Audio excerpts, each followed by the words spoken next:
Bonsoir à toutes et à tous, nous sommes le vendredi 29 avril et aujourd'hui on reçoit un grand artiste et aussi un coach de The Voice, mon cher Nicolas. Ça c'est vraiment dommage ça. Pourquoi pour vous nos dites ça téléspectateurs. Mais parce qu'il va rester de dos, vous connaissez. Vous connaissez le principe de The Voice, il se retourne que quand c'est bien. Si j'étais tout seul, il se retournerait, mais là on est deux. Ne vous inquiétez pas, il va se retourner, je vous le dis. Mesdames et messieurs, merci d'accueillir Florent Pagny.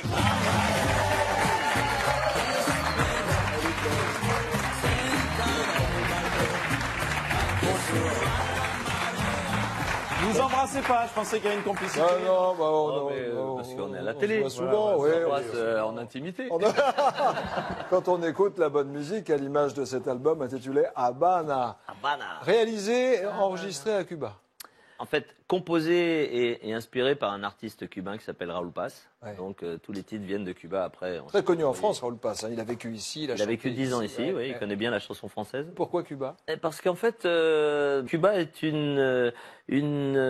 un lieu où toutes les musiques se réunissent. C'est-à-dire que tu n'as pas qu'un style de musique, tu as vraiment un grand mélange de toute la musique caribéenne, mais en même temps du reggae, en même temps du classique. Et tous les Cubains sont très musiciens. Ouais. Et ça permet beaucoup de variété. Et moi, je suis un chanteur de variété. Oui, bien. Oui, Madame Royale, je vous vois. Je suis intrigué par Monsieur Pony. Pagny. Oui, parce que j'apprécie son talent, mais est-il un véritable écologiste? En tout cas, dans son attitude, je sais que vous portez des vestes à base d'animaux. Hein. Oui, on le voit. Alors, mais je me suis dit que j'allais la mettre encore. Oui. Mais quand vous avez, est-ce que vous allez au bout de votre démarche écologiste? Est-ce que quand vous avez une veste en crocodile dont vous ne servez plus, est-ce que cette veste vous la remettez à l'eau? Mais ça supporte bien la pluie. Oui, on va le dire à Quechua de faire des vestes en coco. vous sécherez vos larmes de crocodile. Allez, on regarde tout de suite le meilleur de Nicolas en image, regardez.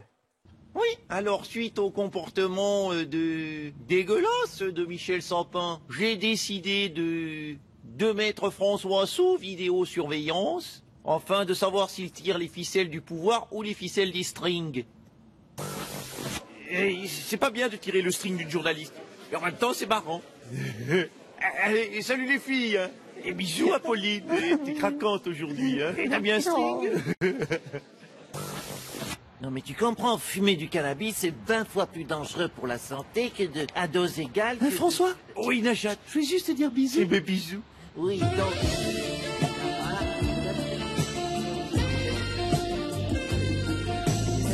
Najat, elle était en cuir. Florent Pagny, notre invité ce soir avec Nicolas Canteloup pour cet album. Un petit bijou intitulé Habana. C'est vrai que l'espagnol, pour vous, c'est maintenant une langue maternelle. Vous ça commence presque à devenir ma première langue, tellement je parle plus espagnol que français. Claro. C'est pour ça que je suis très content de prendre un avion et de pouvoir reparler français, parce qu'au bout d'un moment, des fois, je dis, j'arrive plus. J'ai la langue fatiguée, tellement cette langue est compliquée à assimiler tout le temps, tu fatigues. Enfin, bon, ça vient peut-être de moi. Hein. Je vous vois pas demain soir sur The Voice en train de faire la voz au lieu de The Voice. Pero bueno, todo puede pasar, savez que... Je veux bien parler en espagnol, t'imagines, Nicolas, Florent Pagny qui commence à parler en espagnol aux candidats, enfin, ils vont devenir dingues. Quoi. Ça, oui. C'est un truc... Oui, qu'est-ce qu'il y a, monsieur le président? Je suis un peu perdu par vos interventions. Je suis un peu comme, toute proportion gardée, je suis un peu comme vous, cher Florent Pagny. Oui. Parce monsieur le président. Oui, moi aussi je coach une équipe d'amateurs que j'ai choisi à l'aveugle. Dans la dernière battle, j'ai piqué un talent à la droite, Macron. Je regrette un peu. Merci, monsieur le président. C'est quand même une belle expérience de Voice. On se retrouve demain soir en direct sur TF1, mais il y a celui qui gagne, mais il y a tous les autres. Il y a Louane, les frérots de la Vega, Kenji. Dans votre équipe cette année, vous avez des talents? Vous détectez un petit peu des possibilités? On a tous des talents. Hein. Ouais. Ah oui, nous, on a tous des...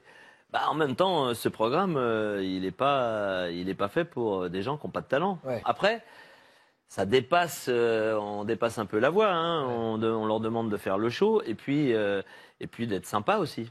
Nicolas Sarkozy, ça vous parle, ça? 5 ans aussi, vous, hein, quand on est à la tête. Je regarde l'émission, The Voice. Je regarde et c'est vrai que je me disais qu'il faudrait peut-être renouveler de temps en temps le jury. Je pense que Juppé, vous savez, un formidable... Oui, non, mais vous souriez, ce serait un formidable jury de The Voice. Il a l'oreille musicale, Alain Juppé. Ah non, vous savez...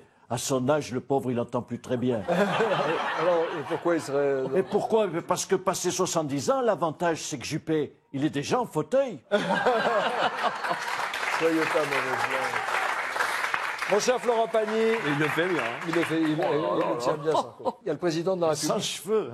Ah oui. Simpelo, on dit en espagnol.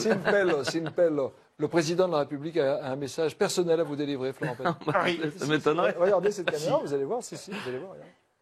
Cher Florent Pagny, comme vous, je parle espagnol. Franceses no somos en la mierda. Gracias. Voilà. C'est vrai que tout passe mieux en espagnol. L'album de Florent Pagny, Habana en espagnol, mais aussi en français. Alors, ce qu'on entend partout à la radio, c'est encore, mais il y a aussi ce titre Donde va la vida, que vous chantez aussi en français, mais où s'en va la vie. Eh oui. C'est une chanson très émouvante. Vous savez à la fois mettre le feu et en même temps émouvoir. Didier Deschamps, je vous vois réagir depuis Oui, non, comme je sais que bon, l'album c'est Cuba, je voulais savoir si c'est une devinette, si vous connaissez la différence entre Fidel Castro et Karim Benzema. Vous connaissez ? Non, non. Eh bien, il n'y en a pas. Hein. Ils seront tous les deux en jogging en train de regarder l'Euro dans leur canapé. Oh. Merci Didier Deschamps. C'était Nicolas Canteloup. Un grand merci à Florent Pagny de votre recommandation sur TF1 dans The Voice en direct. Dans un instant, c'est Koh-Lanta avec Denis Brognard. Salut à tous, bye bye.